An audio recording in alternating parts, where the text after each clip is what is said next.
Cuisiner, c'est parfois si simple que ça en devient poétique. Il y a 2 jours, j'ai fait une tonne de pâtes sucrées parce que j'animais un atelier de pâtisserie avec des enfants de 2 à 5 ans. Ça a fini avec 12 monstres hurlants et couverts de farine.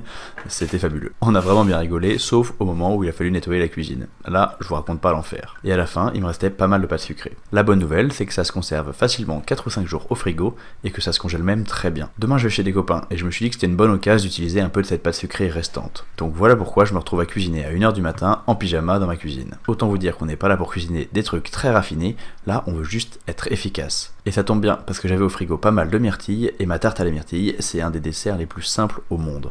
Il suffit d'étaler la pâte à tarte, de la mettre dans un moule et de verser les myrtilles dedans. Et oui, c'est déjà fini, je vous avais dit que c'était très simple. Et la beauté de la pâtisserie, c'est que ça peut être très simple et très bon. Je rabats la pâte directement sur les fruits sans chercher à faire un bord régulier. Ça donne un look un peu rustique que je trouve très joli et qui m'arrange bien aujourd'hui parce que ça va vite. Je mets ça au frigo pour la nuit parce que j'ai envie d'aller dormir et je cuirai ça demain matin. La seule petite astuce un peu spécifique pour cette tarte, c'est de la sortir à mi-cuisson et de percer une bonne partie des myrtilles pour laisser le jus s'écouler et créer vraiment un appareil bien moelleux. Ça y est, c'est cuit. Ça sent incroyablement bon. Mais je veux pas faire de dégustation maintenant parce que ça se fait pas trop d'arriver chez des copains avec une tarte à moitié mangée. Je vous montrerai donc à quoi ça ressemble une fois chez eux. Oh là là, mais qu'est-ce que c'était délicieux. Les saveurs, la texture de la pâte et des fruits qui s'accordent parfaitement. Trop bon. J'adore la simplicité des tartes aux fruits. Parfois je trouve qu'on complexifie inutilement la pâtisserie.